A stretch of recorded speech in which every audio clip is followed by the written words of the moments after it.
बिस्मिल्लाहिर्रहमानिर्रहीम। अस्सलाम वालेकुम नाज़रीन, आप यूट्यूब चैनल देख रहे हैं। मैं इमरान ख़ान हूँ।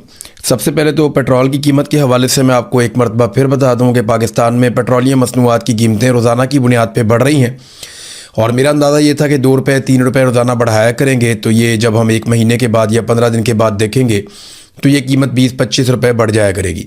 लेकिन इन्होंने रफ्तार उससे ज़्यादा रखी है। इस वक्त जो सूरत हाल है पेट्रोल और डीज़ल की कीमतों में इजाफे के हवाले से, गुज़िश्ता 4 दिनों में लगातार कीमत बढ़ाते बढ़ाते डीज़ल की कीमत में 44 रुपये का इजाफा किया है सरकार ने, जबकि पेट्रोल की कीमत में भी काफ़ी इजाफा कर दिया।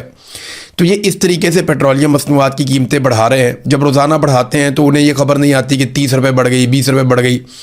वो रोज़ाना कभी 10 रुपये बढ़ाते हैं, कभी 12 रुपये बढ़ाते हैं, कभी इससे कम या इससे ज़्यादा बढ़ाते हैं, कभी 7 रुपये बढ़ाते हैं, कभी 6 रुपये बढ़ाते हैं। तो वो इस तरीके से थोड़ी थोड़ी करके, यानी पेट्रोल की कीमत अभी मेरे ख्याल में 6 रुपये और बढ़ाई है। एक दिन पहले उन्होंने कम की थी 35 पैसे। जब कम करते हैं तो 10 पैसे, 20 पैसे, 50 पैसे। जब बढ़ाते हैं तो बहुत ज़्यादा बढ़ाते हैं। तो अब ये एक तरीका रह गया आवाम की जेबें काटने का। क्योंकि मैं जेबें काटने की बात इसलिए कर रहा हूँ कि जो लेवी वसूल की जा रही है वो लगभग 80 रुपये से ज़ायद है। जब आप इतनी बड़ी मिकदार में टैक्सेस लेंगे एक प्रोडक्ट के ऊपर और वो लेवी की मद में आप लेंगे जिसकी कोई जस्टिफिकेशन नहीं है, तो आप एक्चुअली मुनाफा कमा रहे हैं, पाकिस्तानियों की जेबों पे डाका डाल रहे हैं। और यही एक तरीका रह गया है मौजूदा सरकार के पास पैसे इकट्ठे करने का। बिजली महंगी करो, गैस महंगी करो, पेट्रोल महंगा करो और ज़रूरियात ज़िंदगी को महंगा कर दें। मिसाल के तौर पर जो लोग गाड़ियों के ऊपर ट्रैवल करते हैं एक शहर से दूसरे शहर में, उन्हें इस बात का अंदाज़ा है कि जो टोल प्लाजा थे जितने भी, जहाँ पे पहले वो टैक्स दिया करते थे बहुत कम, उनमें 200-200, 300-300% तक इजाफा हुआ है। और रजीम चेंज ऑपरेशन के बाद से लेकर अब तक तो कई जगहों पे 400% तक का भी इजाफा हुआ है टोल टैक्स के अंदर। तो ये पैसा पाकिस्तानियों की जेबों से जा रहा है। अब पैसे इकट्ठे करने के वो तरीके ढूंढे जा रहे हैं जो माजी में नहीं होते थे। यानी आवाम को रिलीफ दिया जाता था और कोशिश की जाती थी कारोबार में से पैसा निकाला जाए। कारोबार तो पाकिस्तान में चल नहीं रहा, तो पैसा कैसे निकालेंगे? और झूठ इनकी ज़ुबान के ऊपर है। मैं अभी देख रहा था इंडिया में जो एहतजाज हो रहा है, जिसको जेनजी एहतजाज कहते हैं, यानी जो नई जनरेशन है, नौजवान है, जो स्टूडेंट्स हैं, वो एहतजाज कर रहे हैं। बड़े पैमाने पे वो निकले हुए हैं और वो अपने हुकूक मांग रहे हैं। पहले दिन भी लड़ाई होती रही, दूसरे दिन भी। फिर राहुल गांधी जो है उनको जिस तरीके से उठा के वहाँ से निकाला गया, जो अपोजिशन के लीडर हैं, वो मनाज़िर भी सबने देखे। नरेंद्र मोदी के घर के बाहर वो एहतजाज करने के लिए पहुँचे और जो नौजवानों के साथ अब मारामारी हुई, हाथापाई हुई, ये सारे मनाज़िर हमने देखे। लेकिन मज़े की बात यह है कि पाकिस्तान के अंदर वो सहाफ़ी जो पाकिस्तान में डी चौक का कत्लेआम हो या मुरीदके का कत्लेआम हो या कश्मीरियों का कत्लेआम हो, इन सारी चीज़ों को जो सहाफ़ी जस्टिफाई करते रहे, इंसानों पर बदतरीन तशद्दुद को खुशखबरी बना बना कर पेश करते रहे कि जनाब इतने बंदों के सर खोल दिए गए, इतने बंदों की तबीयत साफ़ कर दी गई और जनाब ये किया गया। जो लोग बेचारे तशद्दुद के मारे थे, जो ज़ख्मी थे, उनका मजाक उड़ाते रहे। तो वो आज भारत में नौजवानों के एहतजाज और लाठी चार्ज को दुनिया का सबसे बड़ा जुल्म करार दे रहे हैं। और वो नरेंद्र मोदी के खिलाफ एक बयानिया बना रहे हैं और वो कह रहे हैं भारत में इनकलाब आ रहा है, नरेंद्र मोदी उसका रास्ता रोक रहा है, वो कितना जालिम है। जिन्होंने पाकिस्तान में गोलियां चलने को कभी जुल्म नहीं कहा, वो इंडिया के अंदर लाठी चलने को जुल्म कह रहे हैं। देखिए, पाकिस्तान में और भारत में जो डीलिंग है नौजवानों के साथ या एहतजाज करने वालों के साथ, उसमें क्या मुख्तलिफ है। किसानों ने बड़ा लंबा एहतजाज किया था इंडिया में, बहुत भरपूर एहतजाज किया था, लेकिन उनके ऊपर गोलियां नहीं चलाई गई, उनके बंदे बहुत बड़ी तादाद में नहीं मारे गए। इसी तरह से नौजवानों ने जो एहतजाज किया, इसमें एक आदमी को भी गोली नहीं लगी। यानी वहाँ कितने लोग गोलियों से भून दिए गए? मेरा एक सवाल ये है, कितने लोग अभी तक, कितने नौजवान जबरी तौर पे भारत में गुमशुदा किए गए? मेरा दूसरा सवाल ये है। मेरा तीसरा सवाल ये है कि क्या भारत में इंटरनेट बंद कर दिया गया? भारत में सोशल मीडिया को बैन कर दिया गया? मेरा चौथा सवाल ये है कि कितने नौजवान हैं जिनके ऊपर दहशतगर्दी के मुकदमात दर्ज करके उन्हें दहशतगर्द करार दे दिया गया? मेरा पांचवा सवाल ये है कि गद्दारी के कितने सर्टिफिकेट्स बांटे गए और ये कहा गया कि ये सारे नौजवान गद्दार हैं और इनकी डोरियां को बैरूनी साजिश और ये वो इस किस्म के बयानिए कोई बड़ी शिद्दत के साथ नहीं चल रहे भारत में। यानी मुझे हैरत होती है कि पाकिस्तान ने कुछ भी जमहूरियत नहीं सीखी। बार बार यहाँ पे मार्शल लॉ लगा, 4 मरतबा तो यहाँ पे डिक्टेटर्स आए, तो उन्होंने पाकिस्तान में जमहूरियत को पनपने ही नहीं दिया। आज भारत की पुलिस नौजवानों पे लाठी ज़रूर चलाती है, ये तो यूरोप में भी चलाते हैं।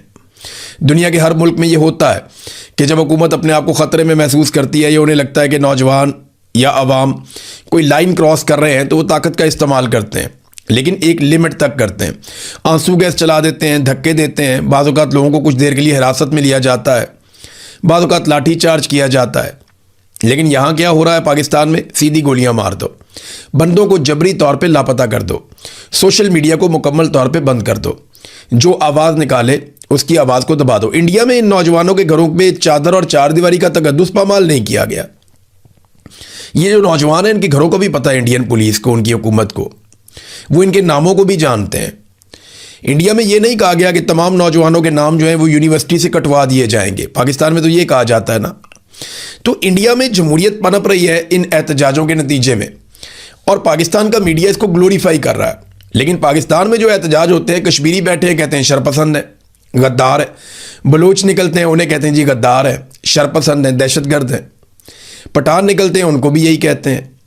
आजकल मौलाना फजलुर रहमान साहब जो हैं वो भी आजकल गद्दार करार दिए गए हैं। पीटीआई भी गद्दार है, टीएलपी के लोग दहशतगर्द थे वो भी गद्दार है, बलोच गद्दार, सारे गद्दार हैं पाकिस्तान में। लेकिन इंडिया में इस किस्म के सर्टिफिकेट्स नहीं बांटे गए और इंडिया के मीडिया ने इसको किसी और तरह लिया। हाँ, जो गोदी मीडिया है उसकी बहुत बेइज्जती भी हुई ग्राउंड में। ये पाकिस्तान में भी होगा। जिन लोगों ने जुल्म का साथ दिया, जो लोग खुद जालिम बने, जिन लोगों ने मजलूमों का मजाक उड़ाया, वो लोग तमाशा देखेंगे। जिन लोगों ने ये कहा कि लोग क्यों नहीं निकलते, लोग डर गए, बुज़दिल हैं, भाई लोगों ने निकल के 8 फरवरी को फैसला सुना दिया। अब मिलिट्री एस्टेब्लिशमेंट ने उस फैसले की धज्जियां उड़ाई तो क्या करें? लोगों के घरों में घुसते हैं, चादर और चारदीवारी का तकद्दुस पामाल करते हैं, ख़वातीन को नहीं छोड़ते, बच्चों को नहीं छोड़ते, लोगों की इज्जत पे बात आ जाती है। तो इतना जुल्म जब होगा तो लोगों के लिए मुश्किल होता है। लेकिन इसके बावजूद जो लोग निकलते हैं उनके लिए आफरीन है। और ऐसा नहीं है कि ये हमेशा होता रहेगा, एक दिन लोग निकल आएंगे तंग आकर। ये बांग्लादेश में भी हुआ, बाकी जगहों पे भी हुआ। तो ये आहिस्ता आहिस्ता जो जेंजी की एक तहरीक है वो पाकिस्तान की तरफ बढ़ रही है। पाकिस्तानी नौजवान तैयार रहें, उन्हें ये जिम्मेदारी एक दिन उठानी पड़ेगी। तो काकरोच जनता पार्टी उसने इंडिया में मुसीबत डाली हुई है। देखें पाकिस्तान के जो कीड़े मकोड़े हैं ये कब खड़े होते हैं और कब मुसीबत डालते हैं, क्योंकि हम तो कीड़े मकोड़े हैं ना। मैं अपने आप को कह रहा हूँ, हम तो मिलिट्री एस्टेब्लिशमेंट की नज़र में ब्लडी सिविलियंस और कीड़े मकोड़े हैं। हमारी उनकी नज़र में कोई औकात नहीं है। लेकिन याद रखिए, एक दिन हम सबको उनकी औकात दिखाएंगे और वो वक्त आएगा। मेरे अल्फाज याद रखिएगा, मैं रहूं या ना रहूं, आप ही जीतेंगे, क्योंकि आप हैं पाकिस्तान के मालिक और आपका ही कब्जा होगा पाकिस्तान के ऊपर।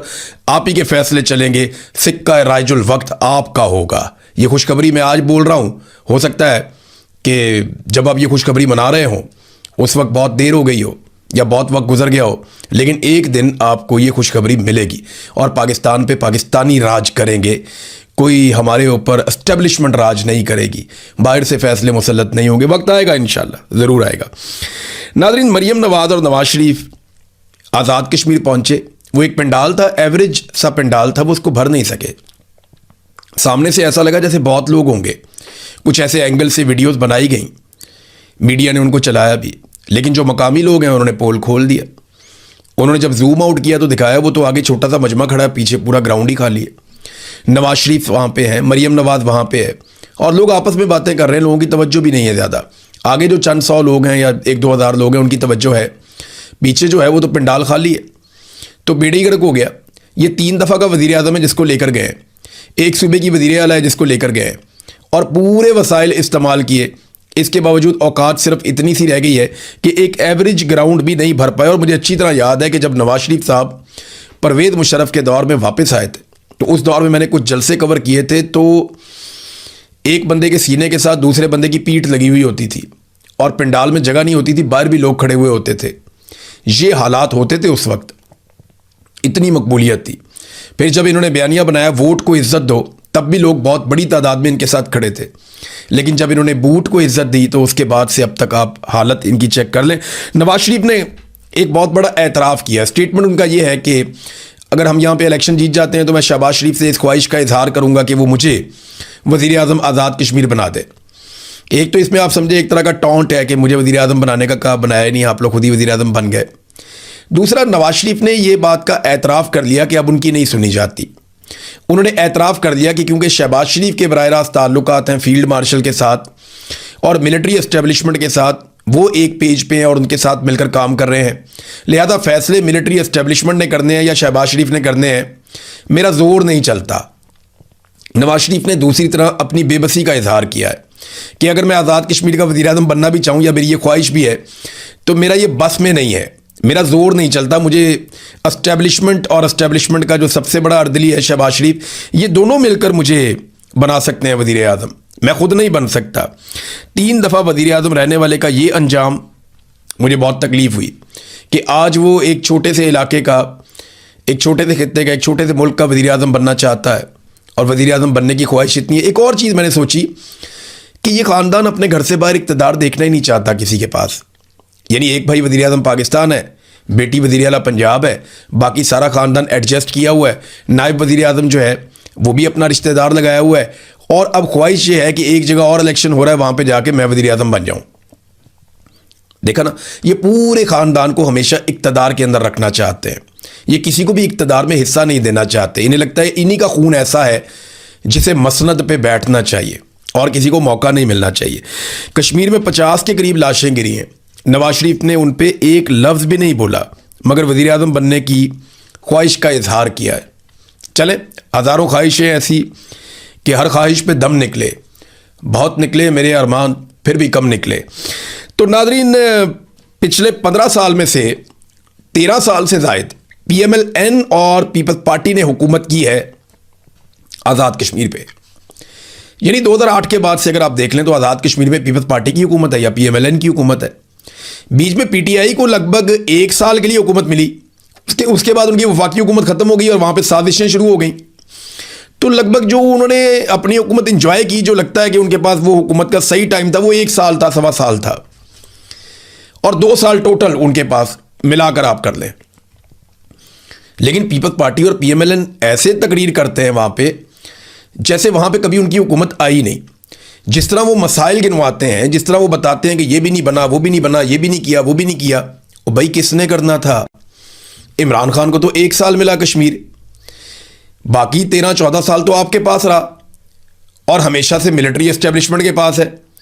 अगर कश्मीर में एयरपोर्ट्स नहीं है, मोटरवेज नहीं है, सारी सहूलियात नहीं है, जो 38 उनकी डिमांड्स हैं उनमें ज़्यादातर वो हैं जो उनके इंफ्रास्ट्रक्चर के बारे में है, उनके लोगों के बारे में, उनकी डेवलपमेंट और तरक्की के बारे में है।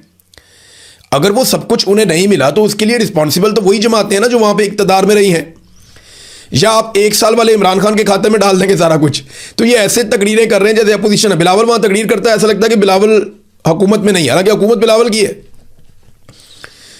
पिछले जितने अरसे में ये सारा कुछ हुआ, जो खेल खेला गया, वो बिलावल की हुकूमत ने खेला है वहाँ पे आज़ाद कश्मीर ने। ये जो मार कुटाई हुई बिलावल की हुकूमत ने की, कलअदम करार दिया बिलावल की हुकूमत ने किया, लोगों का कत्लेआम हुआ बिलावल की हुकूमत में हुआ, लोगों के सरों पे इनाम रखा गया बिलावल की हुकूमत में रखा गया। ये जितनी फोर्सेस बुलाई गई, जुल्म और बर्बरियत की गई, ये सारा कुछ बिलावल के दौरे हुकूमत में हुआ है आज़ाद कश्मीर में। और बिलावल वहाँ पे बड़ी चालाकी से अपोजिशन लीडर बनने की कोशिश करता है, हुकूमत उसकी है, खुद को अपोजिशन बनाकर पेश कर रहा है। ये ना लोगों को बेवकूफ़ समझते हैं, लेकिन कश्मीरी बहुत समझदार हैं, पढ़े लिखे भी हैं, उन्हें शऊर भी है, उन्हें अंदाज़ा है कि ये उन्हें बेवकूफ़ बनाने आए और कोई चक्कर नहीं है। अगर कश्मीरियों को अपने वोट से फैसला करने का हक मिल गया तो याद रखिएगा इन दोनों जमातों की वहाँ पे ज़मानतें भी जब्त हो सकती है, जो इनके हालात हैं। अब नाजरीन, एक और ख़बर, इमरान खान साहब की बहनों ने अब जवाब दिया है। पहली मरतबा नौरीन खानम भी आई, अलीमा खानम भी आई, और जो उनका एक मुतनाज़ बयान है नौरीन खानम का, उसके ऊपर उन्होंने स्टेटमेंट दिया। तो अलीमा खानम ने कहा कि मोदी की दोस्ती नवाज शरीफ के साथ है, यह पूछना जुर्म है। वो बगैर वीज़े के मोदी को पाकिस्तान बुला सकते हैं। और कंटेंट के हवाले से मैं आपको बताऊं, मोदी के साथ दोस्ती को इतनी बुरी बात तो नहीं है। नवाज शरीफ साहब अपने घर में लेकर आए अपनी सालगिरह वाले दिन, नवाज शरीफ अपनी घर की एक शादी के अंदर मोदी को लेकर आए। यहाँ मरियम नवाज यहाँ से उन्हें तोहफे भेजती हैं, वो वहाँ से इन्हें तोहफे भेजते हैं, वहाँ से साड़ियाँ आती हैं, सामान आता है, कपड़े आते हैं, यहाँ से मैंगोज जाते हैं, ये भी यहाँ से गिफ्ट भेजते हैं। तो नवाज शरीफ के जो ताल्लुकात हैं मोदी के साथ वो ढके छुपे तो नहीं है, और पाकिस्तान की एस्टेब्लिशमेंट इसे बहुत पसंद भी करती है। तो जर्नैलों को तकलीफ क्या हो गई जब उन्होंने ये कह दिया कि जनाब मोदी के साथ इनके ताल्लुकात हैं। देखिए, ये तो इंडिया का जो अपना उनका वज़ीर खारजा, वो ये कह चुका है कि हमने जब हमला करना था हमने पाकिस्तान को पहले आगाह कर दिया था, पाकिस्तान ने मदारिस खाली करवा लिए थे, उसके बाद हमने वहाँ पे मिसाइल मारे हैं। तो नौरीन तो यही कह रही है कि ये तो इनका आपस में ताल्लुक था, इनको पता था एक दूसरे को क्या करने जा रहे हैं। वो तो बाद में अल्लाह भला करे एयरफोर्स का जब इंडिया हद से आगे गुजर गया तो पाकिस्तान की एयरफोर्स ने इंडिया के तैयारे गिरा दिए। अब एयरफोर्स किसी भी सूरत में किसी भी हैसियत में आर्मी चीफ के अंडर आती ही नहीं है। आपको पता है आईनी और कानूनी हैसियत में एयरफोर्स आर्मी चीफ के अंडर नहीं होती, वो ज्वाइंट चीफ ऑफ स्टाफ के अंडर होती है। आर्मी चीफ के अंडर सिर्फ और सिर्फ बर्री फौज होती है। तो एयरफोर्स ने तैयारी गिराए, क्रेडिट आर्मी चीफ ने ले लिया और वो फील्ड मार्शल भी बन गए, सारे ओहदे भी ले लिए, इस्तिस्ना भी ले लिया, 5 साल की एक्सटेंशन भी ले ली। अभी तो इसका भी एहतसाब होना बाकी है कि जनाब ये किस चक्कर में आपने कर दिया। इतनी बड़ी ज्यादती की गई, जिन्होंने कारनामा किया उन्हें दिया कुछ नहीं और एक आउटसाइडर ने सारा कुछ ले लिया जिनके पास उसका इख्तियार नहीं था। यानी एयरफोर्स को वो कमांड नहीं करते, आर्मी चीफ बड़ी फौज को कमांड करता है और एयर चीफ जो है वो एयरफोर्स को कमांड करता है और तमाम फोर्सेस के ऊपर जॉइंट चीफ होता है। और आसिम मुनीर साहब जॉइंट चीफ नहीं थे। नौरीन नियाज़ी साहबा ने जवाब जमा करवाया NCCIA को और उनके वकील के जरिए से उन्होंने जवाब जमा करवाया। उन्होंने कहा कानूनी हैसियत तो बताया ना आपने, किस हैसियत में हमें ये नोटिस भेजा है। दूसरा, उन्होंने जो नोटिस के अंदर इल्ज़ामात हैं उन्होंने कहा कानूनी शकें ज़रा इसकी वाज़ेह करें कि आपने किस बुनियाद के ऊपर ये शकें लगाई हैं। फिर उन्होंने कहा जी तफसीलात भी देना हमें कि ये सारी तफसीलात बताएं कि हालातों वाक़यात आप क्या चाहते हैं, कौन सी चीज़ आपको बुरी लगी और कैसे बुरी लगी है, ये भी आप बताएं। फिर उन्होंने कहा कानून के दायरे में मुकम्मल ताउन की यकीन दहानी करवाती हूँ, मैं पूरा ताउन करूँगी। इन्होंने कुछ वक्त भी मांग लिया, उसकी वजह यह है कि वो कह रहे हैं कि पहले आप हमें बताएं कि आपको क्या कुछ चाहिए और किस बुनियाद पे चाहिए और ये कार्रवाई आप किस बुनियाद पे कर रहे हैं, और फिर हमें टाइम दें ताकि हम आपको प्रॉपर उसका जवाब दे सकें। देखिए, इसको वायरल जिसने किया ना वो फंसेगा। ये तो 2 लोगों की बातचीत है ना, ऑफ द रिकॉर्ड हो गई। जिसने इसको वायरल किया उसको फंसना चाहिए। और ये वायरल किया गया बाकायदा टाउट्स की जानिब से। टाउट्स ने इस बयानिए को फैलाया है। तो मिलिट्री एस्टेब्लिशमेंट खुद से ऐसी चीज़ों को क्यों फैलाती है? फजल रहमान साहब का आप मिसाल ले लेना, उन्हें तो किसी किस्म का कोई नोटिस नहीं किया गया। फजल रहमान के ऊपर मुकदमा करने से भी हुकूमत घबराती है, वो नहीं करती। वो ऐसा क्यों नहीं करती? यहाँ पे नाज़रीन मैंने आपको एक और चीज़ दिखानी है। ये मोहम्मद वसीम खान साहब हैं, ये सब इंस्पेक्टर हैं NCCIA के और ये इस्लामाबाद में।